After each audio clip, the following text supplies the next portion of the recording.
बहुत हो गया माया का माया जाल, अब बारी अनुपमा की, क्योंकि अब अनुपमा दिखाएगी अपनी माया। नमस्कार दोस्तों, स्वागत है आपका आपके अपने चैनल हंग्री स्पिरिट्स में। हंग्री स्पिरिट्स देख रहे सारे दर्शकों का मैं अंजू शर्मा दिल से स्वागत करती हूँ। तो दोस्तों, माया पूरी तरह खुश हो गई है क्योंकि अनुपमा जा रही है अपने घर यानी कि तोशु के पास, अपने बेटे के पास। और ये पूरा का पूरा मैदान साफ है माया के लिए, अनुज पे अपना जादू चलाने के लिए और छोटी अनु को अपना बनाने के लिए। माया तो खुश हो गई है, मगर माया अनुपमा को जानती नहीं है। उसको तो लग रहा है कि ये तो एक इमोशनल फूल लेडी है जिसको मैं आराम से मैनिपुलेट कर सकती हूँ और घर से बाहर का रास्ता दिखा सकती हूँ। मगर अनुपमा ने आज तक जो भी किया है, जिस सच्चाई से किया है, उसमें अनुपमा की जीत जिस तरह से हुई है वो हम सब ने देखी है और ऐसा ही अब फिर से होने वाला है। दोस्तों चलिए चर्चा करते हैं।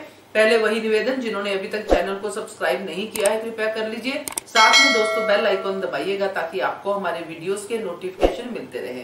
तो दोस्तों, अनुपमा सीरियल में ऐसा मोड़ आता है जब एक बार हम सबको लगता है कि अनुपमा गलत कर रही है, ये बड़ी गलती है, इससे बहुत गलत हो जाएगा। मगर बाद में उसी गलती में से कुछ ऐसा बाहर निकलता है कमल के फूल की तरह कि हमें सबको ये नाज होता है कि काश ऐसा हमने भी सोचा होता।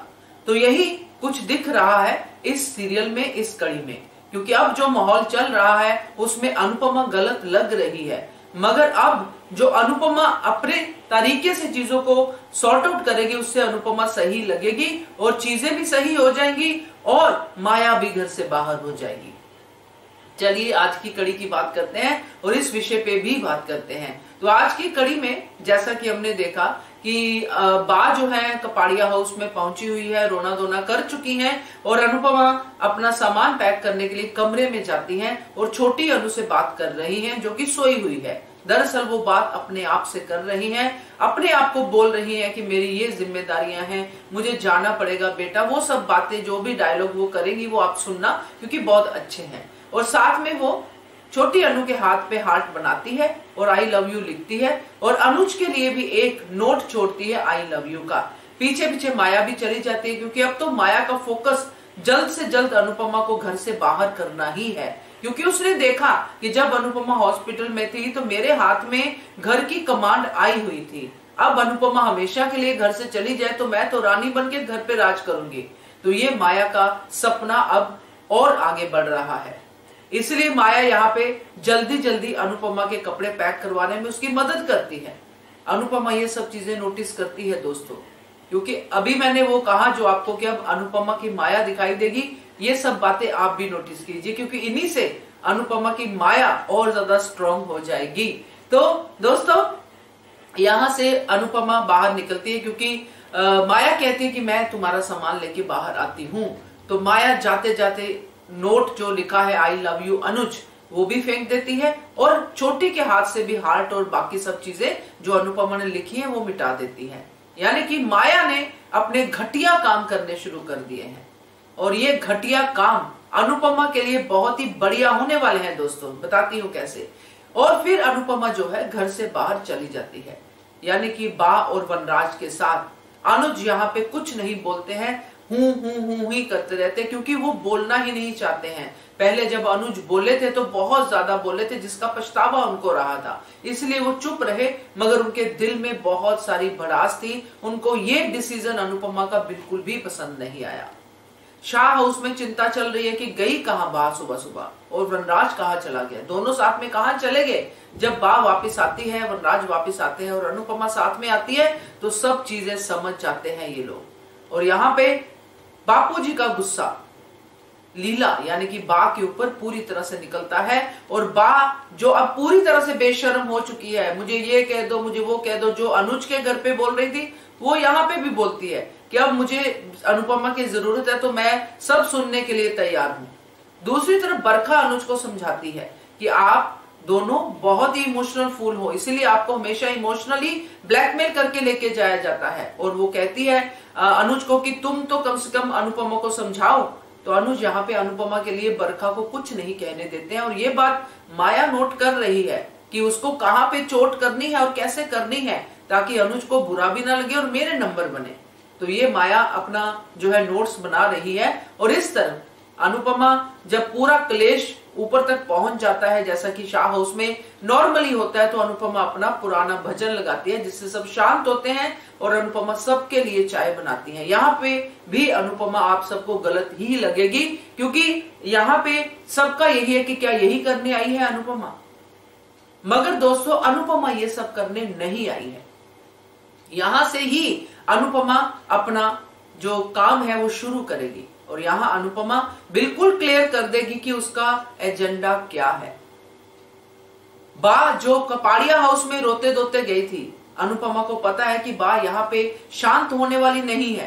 बा को शांत करना, तोशु का कुछ दिन ख्याल रख के बताना कि ख्याल कैसे रखा जाता है, इसलिए अनुपमा इस घर में आई है। और इसके बीच में ही माया जब अपने काम करेगी, क्योंकि पहले अनुपमा के लिए माया एक बहुत ही साफ सुथरी दिल की साफ औरत थी जो सिर्फ अपनी बच्ची के लिए आई है। अनुपमा इसीलिए तो माया को पसंद कर रही थी ना, इसलिए तो माया के साथ खड़ी थी। उसके लिए उसके दिल में दया भाव था कि ये एक माँ है, ये एक ऐसी माँ है जिसने अपनी बच्ची से इतनी देर की दूरी सहन की है। मगर अब वो माँ चाले चल रही है, तो जो चाले चलते हैं उनको तो अनुपमा जवाब देना जानती है। आप सब इस बात के गवाह हैं। तो अब अनुपमा के मन में माया के प्रति ये भावना आएगी कि ये औरत तो छोटी अनु को डिजर्व ही नहीं करती। माँ है ठीक है, मगर माँ होने के साथ साथ ये तो दूसरों का घर दबोच रही है और मेरा ही घर जिसने इसके साथ इतना अच्छा किया। तो अनुपमा, जिसको सब लोग कहते हैं कि महानता है, महानता की बीमारी है, ये सब बातें कहते हैं, मगर उस महानता में से बहुत कुछ निकलता है जो हम सबको सीखना चाहिए। और ये बात बाद में अनुज को भी रियलाइज होगी, क्योंकि अनुज कहीं ना कहीं जानते हैं कि अनुपमा जो है गलत नहीं करती है किसी के साथ भी। अब यहाँ पे बैलेंस करने के लिए, क्योंकि बात तो रोज आती रहेगी अनुपमा को तंग करने के लिए, रोज अनुज को क्लेश झेलना पड़ेगा। अगर वो एक बार अनुपमा बा के साथ नहीं गई तो बा का ये ड्रामा चलता ही रहेगा। इसीलिए अनुपमा बा के साथ गई कि 3-4 दिन के बाद शांति हो जाएगी, फिर मैं वापस आ जाऊंगी। और यहाँ माया अनुपमा के कपड़े ऐसे पैक कर रही है जैसे अनुपमा हमेशा के लिए चली गई।